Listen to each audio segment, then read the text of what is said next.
Hi guys, 6.84C was just released yesterday, shortly after the conclusion of the Summit 3 tournament, where Secret did indeed get first place.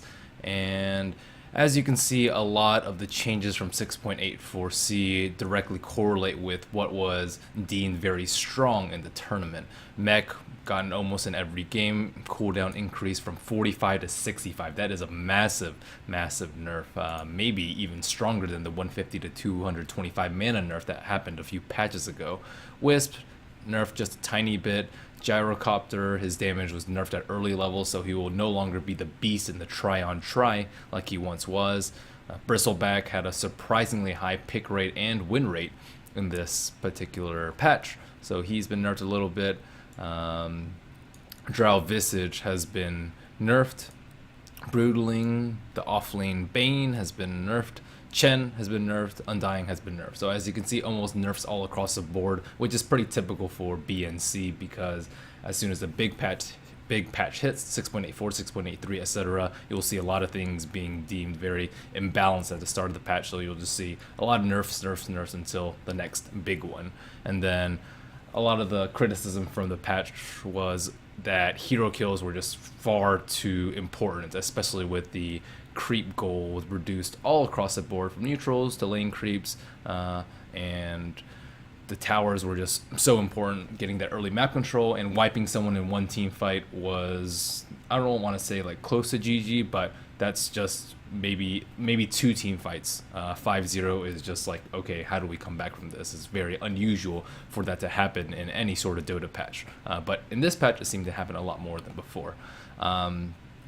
And a little bit more adjustment to AoE gold bounties. So a couple things that was very curious to me was that Medallion was not nerfed at all, neither was a Solar Crest, and I think it's been touched upon in a few casts, and a lot of pros have talked about it, that the item is just simply very good, Solar Crest. And not only does it like kind of reduce the net worth of your main hero by allowing your support to get it and then pretty much giving him net worth by dumping Solar Crest on him, and making the AoE gold bounty less taxing for high net worth heroes, it also just increases your ability to take Roshan, which is really important. Probably more important than having a mech on your team is being able to secure Rosh, and that's also why Drow Visage is so potent. You can't really have a magic damage lineup take out Rosh very quickly unless you of course win your lanes, but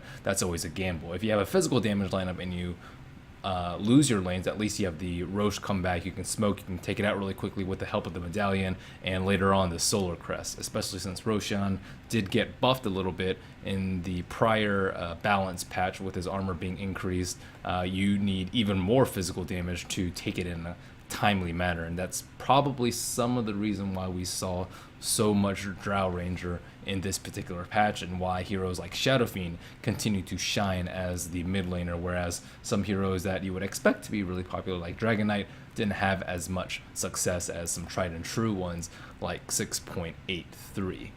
Some other takeaways from this particular tournament is that there weren't too many upsets. The two teams that were the huge underdogs, Rave and Not Today, lost very quickly, 0-2 and 0-2 for both of those teams on the first and third days. And the top three teams for almost everyone's power rankings going into the tournament, EG, Vici, and Secret, which by probably no coincidence were the first three TI5 direct invites placed top three, with Secret being first, EG being second, and Vici Gaming being third. So that means that either these teams are really good drafting, or that they're all individually very skilled, or a mix of both. But one thing to consider is that in the prior patch, it was very difficult to outdraft someone. I would say maybe last patch, 6.83, was probably like 15 to 20% draft and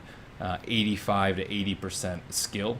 And this patch, it seems a lot more draft as opposed to skill, which is why you saw so many quick games. And the teams are going to have to step it up to draft if they want to win the games in this patch. And it's not a very good sample size, and it's such a big patch that hasn't really had time to develop, so a lot of the information that you can glean from the Summit 3 and the games that came from it have to be taken with a grain of salt. But overall, it seems like IceFrog is keeping a very close eye on the competitive scene and how this patch has affected the competitive games, and you can expect that if the next tournament goes the same way, there will be similar nerfs to what we see now. I don't think there'll be a 6.85 before TI 5, so this is the one that we're going to be stuck with. Hopefully we see more hero variety, maybe, you know, some more Ursa like we saw Red Bull, but things are still going to be crazy for some time to go. So thank you guys. Hope you guys enjoyed the Summit 3.